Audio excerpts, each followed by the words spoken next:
తిరుమల లడ్డు కల్తీ వ్యవహారంలో సుప్రీంకోర్టు కూడా నిజానిజాలు తేల్చేందుకు ఆదేశాలు ఇచ్చింది సార్. దీన్ని ఏ విధంగా చూడొచ్చు అంటారు? న్యాయం గెలిచింది. ఏదో అధికారం నా చేతిలో ఉంది కదా అని చెప్పి ఏది పడితే అది మాట్లాడేస్తే, ఏది పడితే అది వ్యవహరించేస్తే నేను ఏం చెప్పినా చెల్లుతుంది అని అనుకుంటే చట్టం, న్యాయం, ధర్మం ఉన్నాయని చెప్పి న్యాయస్థానం ఇంకోసారి ప్రూవ్ చేసింది. పిచ్చి మాటలు మాట్లాడటం కుదరదు. భారతదేశంలో చట్టం ఉంది, న్యాయం ఉంది, న్యాయస్థానాలు ఉన్నాయి. వీటిలన్నిటి ఇవి డిసైడ్ చేస్తాయి. కానీ నీ సొంతగా ఏదో మాట్లాడేసి రాత్రి ఏదో కలగనేసి ఆ కలగన్న మాటలను తీసుకొచ్చి జనాల ముందుకు చెప్పి ఒప్పించి ఏదో రకంగా నమ్మించి కుల ప్రాతిపదికన, మతాల ప్రాతిపదికన జనాల్ని విడగొట్టేసి నోటుకొచ్చినట్టు ఏది పడితే అది చేసేసి జనాల్ని ఇబ్బందులు పెడతాను అంటే ఇది భారతదేశంలో ఉన్నది ప్రజాస్వామ్యబద్ధమైనటువంటి ప్రభుత్వాలు ఉన్నాయి. ఇక్కడ న్యాయస్థానం ఉంది. న్యాయస్థానం తలుచుకుంటే ఇట్లాంటివి కుదరదు అని చెప్పి ఇంకొకసారి ప్రూవ్ చేసింది. ఇవాళ సుప్రీంకోర్టులో ఏదైతే వాదనలు మళ్ళీ ఇవాళ ఇటు పక్కన సుబ్రహ్మణ్య స్వామి గారు ఆయన మళ్ళీ వాదనలు వినిపించారు. ఏం జరిగింది అనే దాన్ని మళ్ళీ కోర్టుకి మళ్ళీ చెప్పే ప్రయత్నం చేశారు.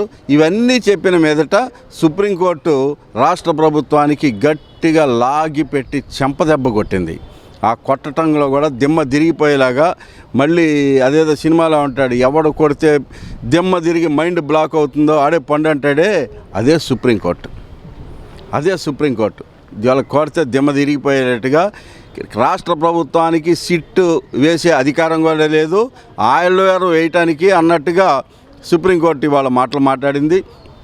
సుప్రీంకోర్టు పర్యవేక్షణలో సిబిఐ నేతృత్వంలో ఒక 5 సభ్యులతో కమిటీని వేసి ఈ కమిటీకి సిబిఐ డైరెక్టర్గా ఉన్నటువంటి వ్యక్తిని ఆయన పర్యవేక్షించమని చెప్పి సిబిఐ తరఫున 2 ఆఫీసర్స్ ఉంటారు.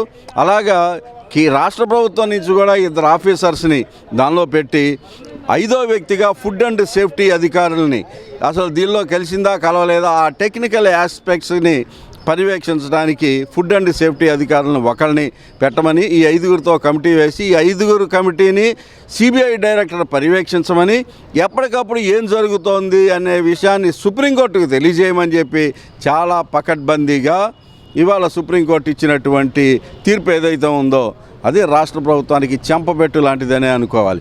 దీనిలో గతంలో చంద్రబాబు నాయుడు గారు మాట్లాడిన పిచ్చి మాటలు, పవన్ కళ్యాణ్ గారు చేసేటువంటి దీక్ష ఇవన్నీ ఉట్టివే అని, అబద్ధాలని చెప్పి ఇవేవి కావాలని జనాలని విడగొట్టడానికి కులాల ప్రాతిపదికన వాళ్ళ సొంత అవసరాలు తీర్చుకోవటం కోసం, పార్టీకి లబ్ధి చేకూర్చుకోవటం కోసం చేసేటువంటి నాటకాలుగా ఇవాళ సుప్రీంకోర్టు తేల్చినట్టుగా మనం డిసైడ్ చేసుకోవాలి, తేల్చినట్టుగా అర్థం చేసుకోవాలి.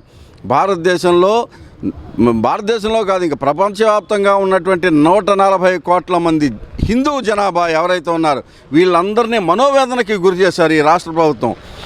అసలు జరిగిందో జరగలేదో తెలియనటువంటి దానికి కల్తీ జరగలేదు, ఈ నేతిని వెనక్కి పంపించేశాం అని చెప్పి ఒక పక్కన చెబుతున్నారు. చంద్రబాబు నాయుడు గారు ఏం చెబుతారు, ఇది దీనిలో యానిమల్ ఫ్యాట్ కలిసింది, పంది కొవ్వు కలిసింది అని అన్నారు అని అంటే ఆ ప్రసాదాన్ని నమ్మకంతో, భక్తితో, శ్రద్ధతో పవిత్రంగా భావించి సేవించేటువంటి లడ్డుని పంది కొవ్వు కలిసింది అన్నారంటే 140 కోట్లకు పైగా ఉన్నటువంటి హిందూ మొత్తం కూడా ఒక్కసారి ఆవేదనకు గురైంది. అసలు ఏం ఆధారం ఉందని ఆయన ఇటువంటి మాటలు మాట్లాడారు? ఎందుకు మాట్లాడాల్సి వచ్చింది? అసలు ఎన్డీడీబీ ఇచ్చినటువంటి రిపోర్ట్ ఏది, ఎక్కడి నుంచి వచ్చింది? ఈ రిపోర్టు తెలుగుదేశం పార్టీ ఆఫీసులో రిలీజ్ చేయడానికి గల కారణం ఏంటి? దీనికి ఎన్డీడీబీకి మధ్యలో ఉన్నటువంటి ఒప్పందం ఏంటి? ఎందుకు ఎన్డీడీబీ అనేదే ముందుకొచ్చింది? గతంలో ఎప్పుడు ఎన్డీడీబీ ద్వారా రిపోర్టులు తీసుకోమని కానీ ఇవ్వటం కానీ పరీక్షించడం కానీ ఎప్పుడూ చేయనటువంటి ఇది ఆంధ్రప్రదేశ్కి పక్కన ఉన్నటువంటి మైసూర్లో ఉంది, తమిళనాడులో ఉన్నాయి.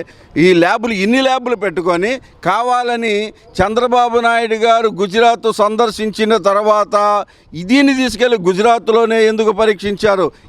ఈ కోణాన్ని కూడా ఈ 5 సభ్యులతో కూడినటువంటి ఈ కమిటీ ఏదైతే ఉందో అది కూడా ఒకసారి పరిశీలిస్తుందని నేను భావిస్తున్నాను. ఇది ఒక్కటే కాకుండా చంద్రబాబు నాయుడు గారు చేసినటువంటి ఇంకొక పెద్ద అభాండం ఏంటంటే నెయ్యిలో కల్తీ జరగలేదని చెప్పి మన టీటీడీ వాళ్ళు అఫిడవిట్ రూపంలో కోర్టుకు తెలియజేశారు. అయినా మరి ఎక్కడ కల్తీ జరిగినట్టు? లడ్డులో కలిసింది అన్నాడు. లడ్డులో కలిసింది అంటానికి ఆధారాలు ఎక్కడ ఉన్నాయి? ఆధారాలు లేవు. కానీ మళ్ళీ ప్రెస్ మీట్ పెడతాడు. ఇవన్నీ అబద్ధమని తెలిసినా కూడా లడ్డులో కల్తీ కలిసింది, కానీ ఎప్పుడు కలిసింది, ఎక్కడ కలిసింది చెప్పలేని వాడు ఆరోపణ చేయొచ్చు. అలాగా రాష్ట్ర ప్రభుత్వానికి ఒక ముఖ్యమంత్రిగా వ్యవహరిస్తున్నటువంటి ఒక వ్యక్తి, బాధ్యత కలిగినటువంటి వ్యక్తి ఆధారాలు లేని మాటలు మాట్లాడటం అసలు ఆయనకి సమంజసమా అని కూడా ఈ సందర్భంగా ప్రశ్నిస్తున్నాను.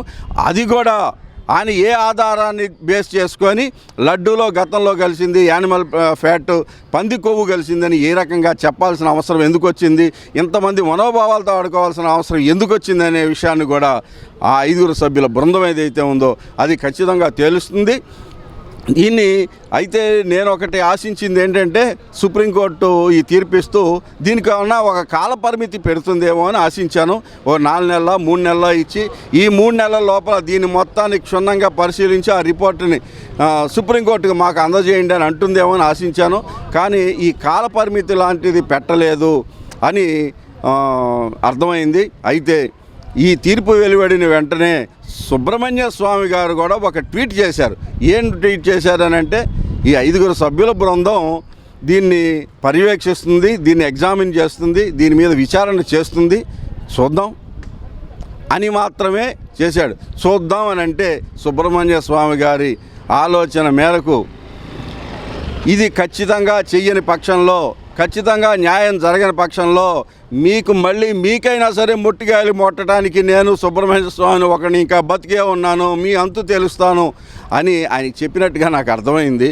ఇది మాత్రం ఆయన ఎవడెట్లా ఉన్నా ఏం జరిగినా సరే ఈ లడ్డూ వివాదం తేల్చనిదే సుబ్రహ్మణ్య స్వామిని ఆయన నిద్రపోడు. ఇదే సందర్భంలో వైవి సుబ్బారెడ్డి గారు కూడా వేసినటువంటి కేసు కానీ, సుబ్రహ్మణ్య స్వామి గారు వేసినటువంటి కేసుని కానీ దాదాపుగా 140 కోట్లకు పైగా ఉన్నటువంటి హిందువులందరికీ కూడా గుండెల మీద చేసుకుని అమ్మయ్య మనం అయితే ఇవాళ దాకా పంది కొవ్వు కలిసినటువంటి లడ్డు తినలేదన్నమాట అని ఒక ఓరడించుకోవటానికి ఎవరి గుండెల మీద వాళ్ళు చేసుకుని అమ్మయ్య పర్వాలేదు అని అనుకోవటానికి ఒక అవకాశం దొరికినట్టుగా భావిస్తున్నాను.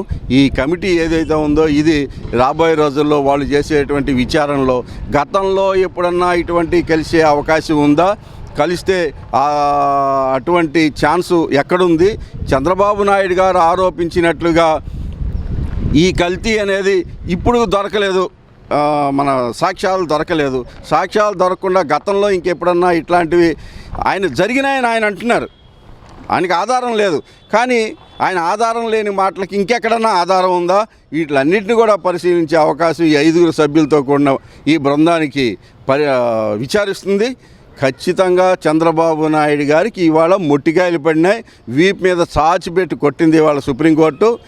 ఈ రాబోయే రోజుల్లో దీన్ని గనక ఈ రిపోర్ట్ ఏదైతే ఉందో ఇది గనక సుప్రీంకోర్టుకి చేరితే ఆయన రాజీనామా చేయటం తప్పిస్తే వేరే అగత్యం కానీ గత్యంతరం కానీ ఇంకోటి వేరే ఇంకేమీ ఉండదు. ఇప్పటికే ఆయన ఏమైనా సరే ఒక దీనికి గనక ఏమంటారు దాన్ని జనాల మనోభావాల్ని దెబ్బకొట్టినందుకు ఆయనకి ఏమాత్రం ఆలోచన ఉన్నా కూడా ఇప్పటికే రాజీనామా చేయాలి. మొన్న జరిగినటువంటి సుప్రీంకోర్టు దాంట్లోనే ఈయన్ని ప్రశ్నించినటువంటి తీరును చూస్తే ఏమాత్రం ఆత్మాభిమానం ఉన్నవాళ్ళు అయినా దానికి ముందు ఇమీడియట్గా రాజీనామా చేసేసి నేను వేరే వాళ్ళని నియమిస్తున్నానో లేకపోతే మళ్ళీ ఎలక్షన్లకు వెళ్తున్నానో అన్నట్టు మాట చెప్పాలి. ఈయన అది చెప్పలేదు అని అంటే ఈయనకి ఆత్మాభిమానం లాంటివి ఏమీ లేవని చెప్పేసి అనుకోవాలి. రాబోయే రోజుల్లో వీళ్ళు ఇచ్చేటువంటి రిపోర్ట్ ఏదైతే ఉందో అప్పుడైనా సరే ఈయన రాజీనామా చేయని తప్పని పరిస్థితి ఆంధ్రప్రదేశ్లో ఉంటుంది. ఖచ్చితంగా ఇటువంటి పాలన చూసి అందరూ ఆంధ్రప్రదేశ్లో ఉన్న వాళ్ళైనా సరే వేరే రాష్ట్రంలో ఉన్నటువంటి హిందువులైనా సరే ముక్కును వేలేసుకొని సిగ్గుపడుతున్నారు ఇవాళ ఈయన పాలన చూసి.